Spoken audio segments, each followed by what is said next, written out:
ng paliit at pasikip ng pasikip ang mundong ginagalawan ni Kibs. What?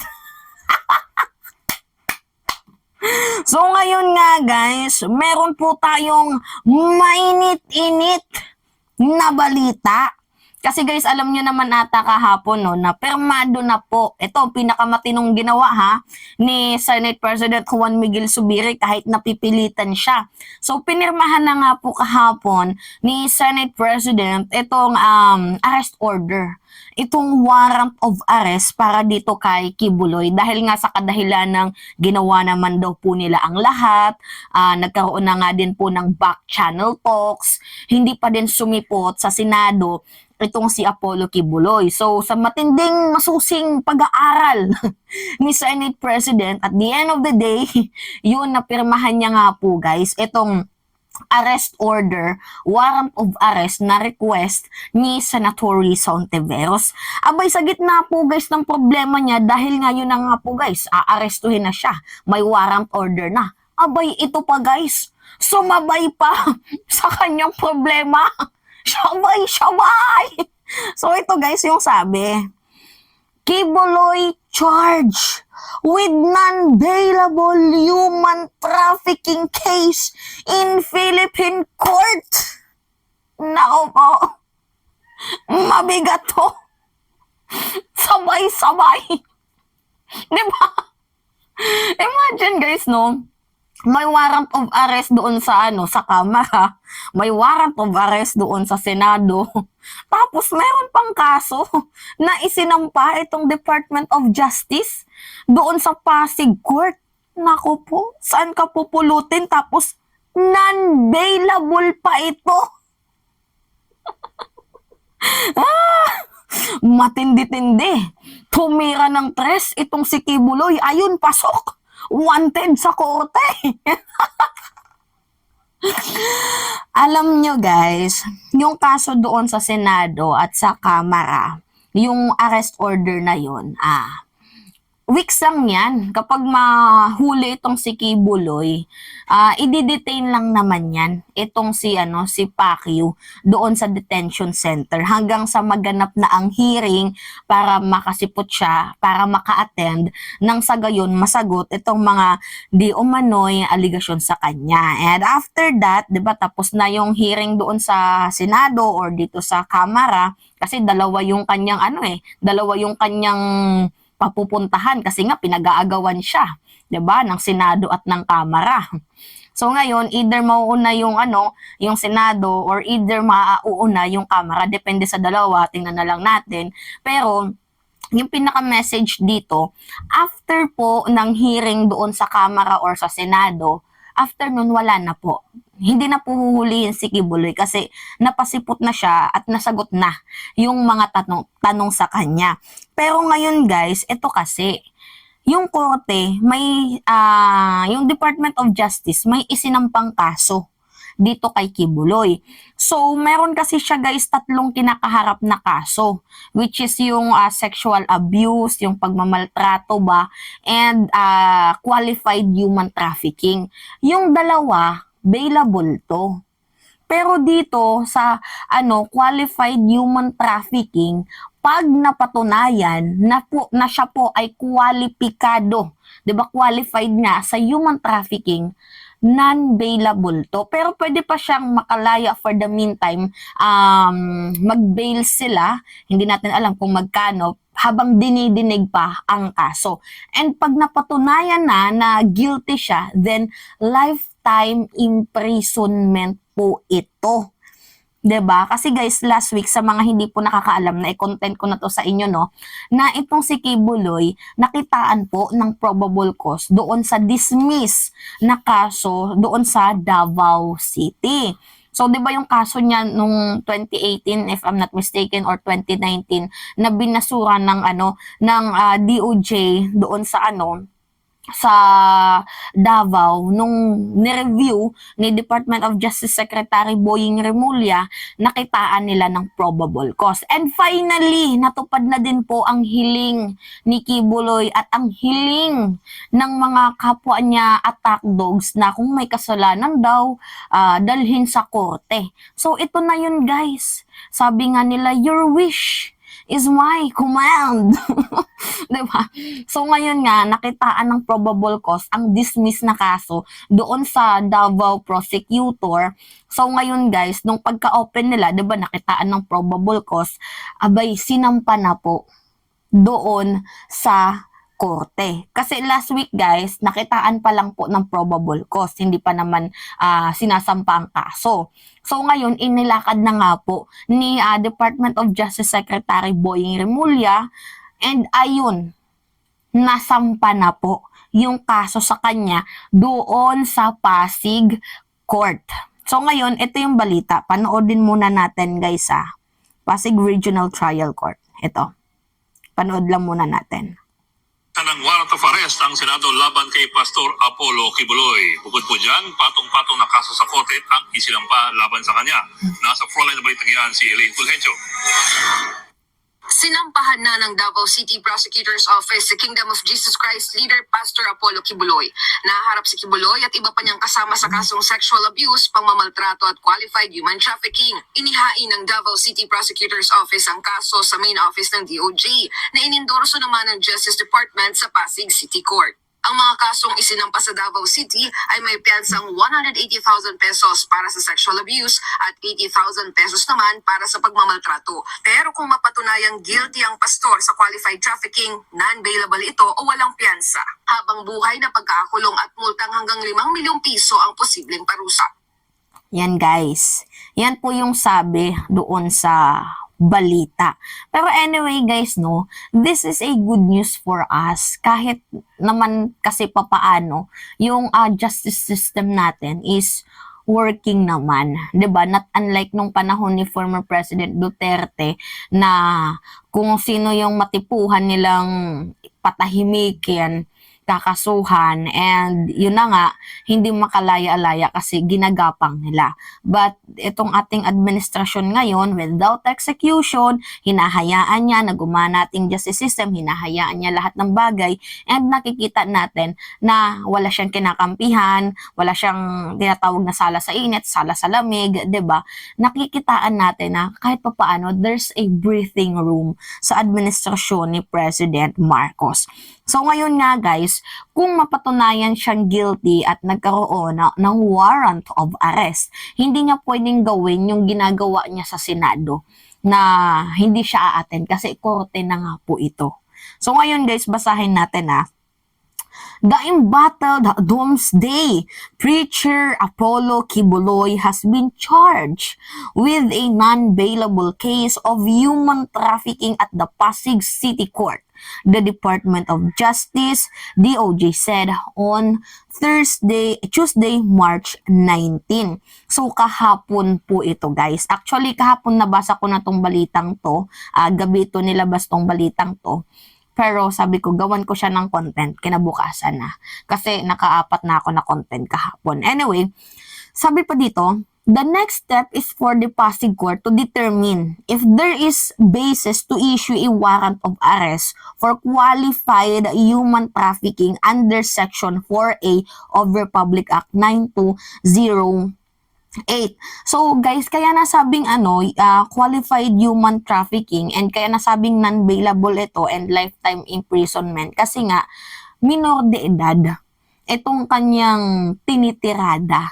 So pag siya ay napatunayan and kwalipikado nga sa non-bailable na yan, kasi mayroon po kasing non-bailable, mayroon po kasing human trafficking na available na pwedeng piyansan. Meron din pong human trafficking katulad ng qualified human trafficking. Yan po yung mga lifetime imprisonment. Kumbaga, non-bailable yan. So, pag napatunayan siya dyan, and then, yun na nga, lifetime imprisonment siya. Kaya hindi niya na magagamit yung kanyang mga luxurious life, luxurious things, chopper, mga ganyan-ganyan.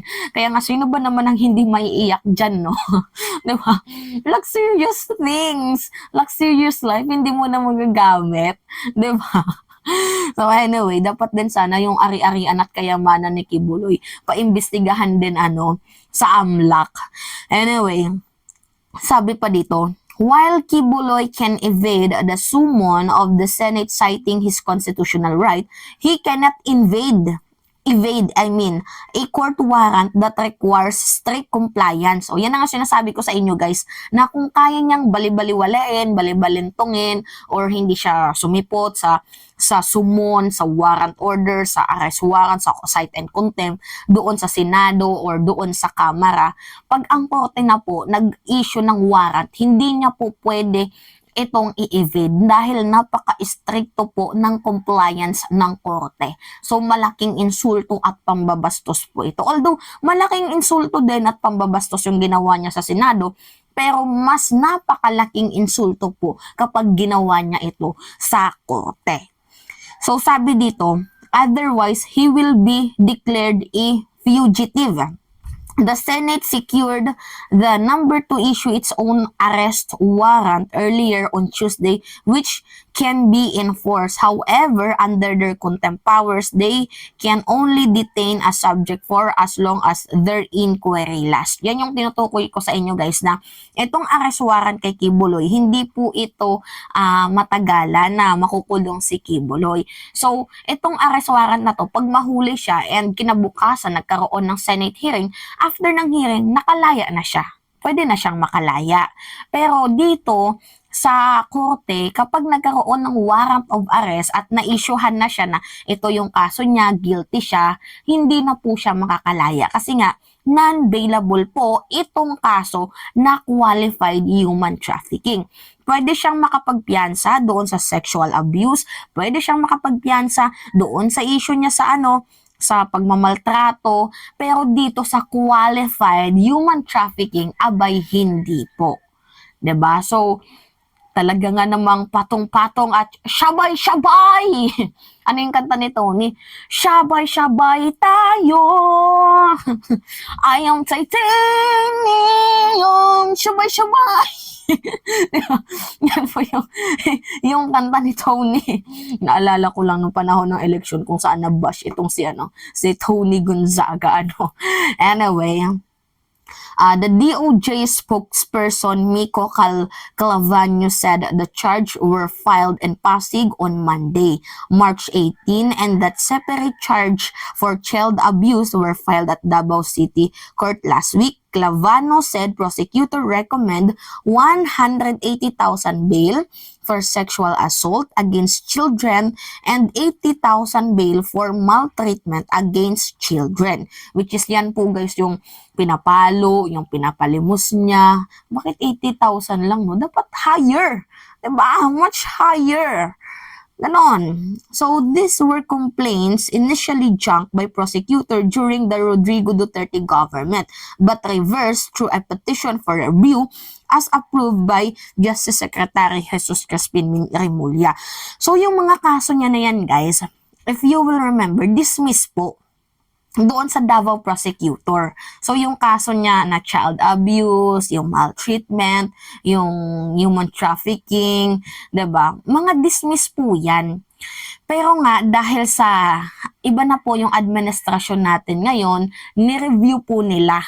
Kasi yan naman yung hiling ng mga supporters ni Kibuloy, 'di ba? If may kasalanan si Kibuloy, kasuhan nyo sa korte. Sakto. Nakitaan ng probable cause last week ni Department of Justice Secretary Boying Remulla itong kasong dismiss doon sa Davao City Prosecutor. Nakitaan ng probable cause at formal na silang naghayag ng formal na complaint, formal na kaso para dito kay Apollo Kibuloy doon sa Pasig Court. So, nilalakad nga din po pala guys ni Justice Secretary Boying Remulla na itong kaso niya doon sa Davao, dito na lang ganapin sa Pasig. Kasi nga, ang hirap nga naman na nasa baluarte si Kibuloy, so pwede niyang lagyan, 'di ba, ng merienda yung mga tao doon and then i-dismiss na siya. So, ililipat dito sa Pasig para nang sa gayon maging fair and balanced, and syempre, yung mga testimonies, allegedly victims, 'di ba, para safe and secure din. 'Di ba, kasi kung doon sa Davao baka ang gawin sa kanya ipategi, hindi na matuloy yung kaso kasi yung nagkakaso tegi na. 'Di ba? So ngayon iniingatan din nila itong mga allegedly testimonies. 'Di ba, mga nagtetestimonya at mga nagsasalita. So ngayon, yun lang po guys, yung mainit-init na balita ngayon. Sabi pa nga dito, this case underscores our commitment to hold accountable those who had harmed our society most vulnerable. Let this serve as a reminder that no individual, regardless of their position, is above the law. Tama. Whether you are rich or poor, if you are committed for a crime, then you should be accountable sa mga ginawa mong kasalanan. Kaya nga kagaya nga ng sabi ni House Speaker Martin Romualdez, wala pong execution, 'di ba? Mayaman sa mahirap, lahat po makaka-receive ng pantay-pantay na treatment sa ating batas, 'di ba? Huwag mong ilagay sa kamay mo yung batas, Kibuloy, 'di ba? Kasi hindi ka naman talaga nilagay bilang appointed son of God para walang hiyain ang Senado, ang batas sa Pilipinas. Kasi guys, itong si Robin Padilla, if you will try to read between the line, yung ginagawa niya, pinapagtanggol niya itong si Kibuloy, na dapat sana wag ginaganito si Kibuloy kasi nga guys, yung simpatsya niya doon kay Kibuloy and kaibigan niya. 'Di ba? Kaya pansin niyo kung si Robin maging presidente, jutang na, girl. Ano mangyayari sa Pilipinas? 'Di ba? Diyos ko po. Ewan ko sa inyo guys, iboto niyo yung may utak. Wag yung may sinto-sinto. 'Di ba? So anyway, sabi pa dito, the sex trafficking case against Kibuloy in California is still ongoing. So, and the warrant against him by U.S. Federal Bureau of Investigation has been unsealed. So, yun na nga po guys, mayroon na pong warrant din itong si Kibuloy dito sa sexual trafficking case niya doon sa US, doon sa Amerika, doon sa California. Kaya nga po guys, sa mga hindi nakakaalam, na-hold po yung account ni Apollo Kibuloy doon sa Amerika. Kaya nga kung mapapansin nyo, lesson learned na din kay Kibuloy. So, ang ginawa niya, yung mga ari-arian ng Kingdom of Jesus Christ, pinalipat niya na kay Digong. Kasi kung sakaling makulong man siya or i-hold ng, makitaan ng probable cause or di kaya makitaan ng kahit konti lang ng AMLAC, itong kanyang mga ari-arian, kanyang mga pera, pwede po itong i-hold, pwede po itong i-freeze. So lesson learned, ang ginawa niya, tinransfer niya na kay former President Rodrigo Roa Duterte so that dapat itong si Digong kapag mayroong mga pinatawag or tanong sa kanya, dapat umattend siya kasi siya na po yung accountable dito sa mga ari-arian ni Kibuloy. And sabi din ni Arlene Stone, yung mga ari-arian na ni Kibuloy, yung iba daw po guys, ay pinalipat niya na daw po sa pangalan ng kanyang mga spiritual wives. Yun po yung sabi ni Arlene Stone. So pwede naman po yan tingnan para malaman natin kung nagsasabi man na ng totoo, kung nagsasabi ba ng totoo, itong si Arlene Stone. So anyway, yun lang po guys, kasi may extradition treaty request na din pala kay Kibuloy. So yun nga guys, pinag-aagawan kasi si Kibuloy.